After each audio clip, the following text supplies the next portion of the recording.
Në live streamin ton tek Muza Talk më ka ardhur Frenki Ceko, e cila është dizajnere tek brendi i Luanës Lulu. Përshëndetje, shumë kënaqësi që jam këtu me ju. Dgjoj, si erdhi turp Luanës se nuk më erdhi mua? Jam unë përfaqësimi dytë më i mirë, që do flasim bashkë për dizajnin dhe për brandin, për çdo gjë. Unë nuk qahem këtë pikë, por ama nga ana tjetër e mendoj që duke që se Luana ka vendosur emrin, portretin, fytyrën te brendi. U bëra kurioz të di. Fillimisht ti më thuaj si po ju ecën se veshje sportive dhe për një lloj stili që quhet sportwear, po edhe për të përditshme. Po, edhe pra ti jo vetëm me shkum palestër. Po. Ka një trend dhe hype në botë sot që po rritet. Shumë e vërtet. Si po ecni ju? Faktikisht kanë kaluar të gjitha pritshmëritë tona që kishim kur e hapëm brandin. Unë nuk jam pjesë e ekipit të financës, por gjithsesi di që po ecim shumë mirë për një vit që kemi në treg. Ishte komplet e papritur për gjithë ekipin, edhe për vetë Luanën. Në vërtet? Po. Duhen edhe ne shijojmë shumë gjithë procesin, pjesën e dizenjimit, marketingut, çdo gjë. Se bëjmë gjithë si ekip bashkë. Ky është, le të themi, kjo është puna jote e parë si dizajner, apo për të të njohur pak ti si dizajner ke pasur një të shkuar përpara dhe tani po merresh me këtë projekt? Po, pikërisht. Unë si dizajner kam punuar me disa brende dhe me stile të ndryshme. Për shembull dhe për veshje mbrëmjesh ose të përditshme, por kjo është një sfidë dhe për mua në fakt, sepse me veshje sportive është projekti im i parë dhe brendi i parë që po punoj me veshje sportive. Pra ti, edhe nga fustanet ke kërcyer tani tek veshjet sportive? Po. Unë më pëlqen shumë të sfidoj veten, kështu që edhe ky projekt më zhdukur gjithmonë shumë fantastik se është sfidues në fillim. Por ama mund të jetë pak kufizues në, le të themi, në dizajn, në ç'kuptim them. Sepse në thelb veshjet, sidomos veshjet sportive, dhe sidomos për vajzat, ndonjëherë gati duken të njëjta. Po, e vërtet. Ti se kupton dot ç'a brendi është, po duken njësoj. Po. Në mënyrën se si vinë në trup, se si veshin vajzat, se si... Gjanë sikur s'ka shumë hapësirë për gjëra Po, të reja. për kreativitet. Është e vërtet. Por ja t'ju tregoj setin më të ri që do nxjerrim. Për shembull, këto vizime të linjat janë pikërisht që ndjekin muskujt e trupit, që e bën më të rehatshme për të bërë palestër, fiskulturë apo vrap, apo çdo aktivitet fizik. Po. Nuk janë thjesht dizenjo, nuk janë thjesht fiktive për zbukurim. Kanë dhe pak funksion në mënyrën se ta mbajnë muskulin. Krijojnë çikë ide lineariteti që t'japin trupit një lloj shepi. Edhe të ngjajnë bukurin në kohë, po.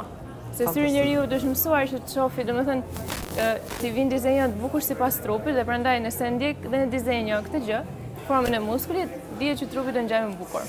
Frenki, unë shoh Luanën që është në xhiro gjithkohës, duke pushim. u marrë me brandin e tjerë. Ma thuaj ti, ambicien e keni vetëm Shqipërinë si treg apo doni të dilni jashtë? Jo, dhe kemi dalë jashtë. Keni dalë jashtë. Po. Edhe prap diçka e papritur për ne, sepse ka funksionuar e ka ecur shumë mirë. Edhe në Amerikë, edhe në shumë vende të botës. Unë e kuptoj Shqipëria natyrisht që është një treg më i vogël dhe mund të keni pak konkurrencë në këtë drejtim.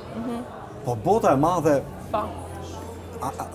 Unë e ti po të fillojmë së mbarojnë brendet që janë konkurentet ngjashme. Por gjithashtu dhe ne, si gjithë brendet e tjera, punojmë me fabrikat më të mira në botë, aty ku prodhojnë dhe brendet më të mira në botë, kështu që cilësia është e njëjti kualitet, prandaj nuk është se ka as lëvizje as konkurrencë shumë të fortë nga ky aspekt për ne. Pra, materialet janë top quality, ne gjithmonë mundohemi të zgjedhim më të mirat, që të jenë të përshtatshme për gjërat e sportit dhe për gjërat për të dalë, ka nga çdo lloj material të ndryshëm për të zgjedhur. Po lexoja një ditë tek tani nuk e kujtoj, o Esquire o GQ, se mbaj më. Po. Për Alon si koncept. Po. Goca të cilat janë në karrierë, të cilat veshin një palë tuta Alo, me një Starbucks në dorë, me një laptop Mac, dhe natyrisht do ulen në një kafe Starbucks për të bërë tipikisht këtë show-offin e një goce që ka tuta Alo. A është ky koncepti i marketingut edhe tek ju, apo ju nuk keni, pra nuk është që ndrishni këtë lloj koncepti marketingu që të mëdhenjtë e bëjnë dhe ju thoni dëgjoj, kanë shtruar ata rrugën, ne mjaft ta kopjojmë këtë gjë.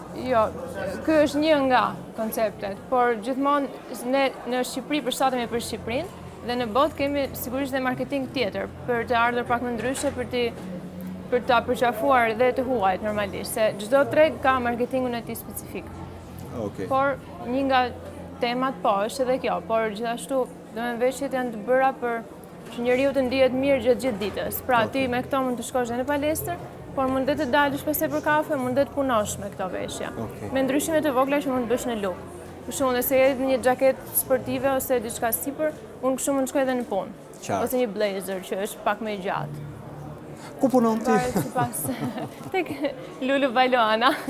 Dgjoj. Shumë njerëz kur doli Lulu si brand thanë, si Lululemon. Por nuk ishte ky qëllimi, apo ky ishte qëllimi? Jo.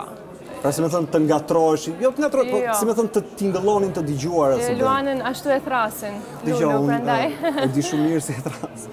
Se kam një tjetër që i thras lule për vete. Fiks. Por nuk është që ju doni të tingëllonte si Lululemon. Jo, nuk besoj se ka lidhje fare me këtë gjë. Se nuk kam qenë pjesë në fillim për kur është bërë koncepti i brandit.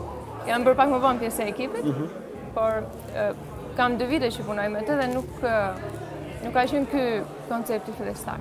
Bukur. Ajo ka përvajsimin e vet me personazhin e saj që është. Ti kur përmende kualitetin dhe thua që natyrisht prodhoni me kualitetin më të mirë. Unë besoj që kualiteti më i mirë ka një kosto. Por duke pasur parasysh kostot, ki parasysh dhe tregun, sa është fuqia blerëse e vajzave në Shqipëri. Si ja bën ju që të shkoni aty? Nuk jam person i dur për të jo më thjesht në diskutimet që keni në por ideja është që prandaj po përpiqemi dhe jemi që tani worldwide. Pra nuk kemi vetëm shitje në Shqipëri dhe nuk kemi vetëm klientë shqiptar. Kemi nga gjithë bota. Po standardizimi është standardizim. Që do të thotë kualiteti është i mirë. Po. Frenki, për çuna kur do futeni ju në këtë? Shumë shpejt. Pra, nuk është që është ekskluzive vetëm për vajzat. Jo. Ne patjetër po zgjerojmë, është thjesht viti i parë. Po mundohemi të zgjerohemi sa më shumë, çdo vit do vim me gjëra të reja patjetër. Do i kisha ardhë Luanës ti kisha bërë modelin në ca raste. Me gjithë qef. Faleminderit Frenki që erdhe tek Kytcepi ynë i Muza Talks edhe shumë suksese me brandin. Faleminderit shumë. Faleminderit ty. Kënaqësi.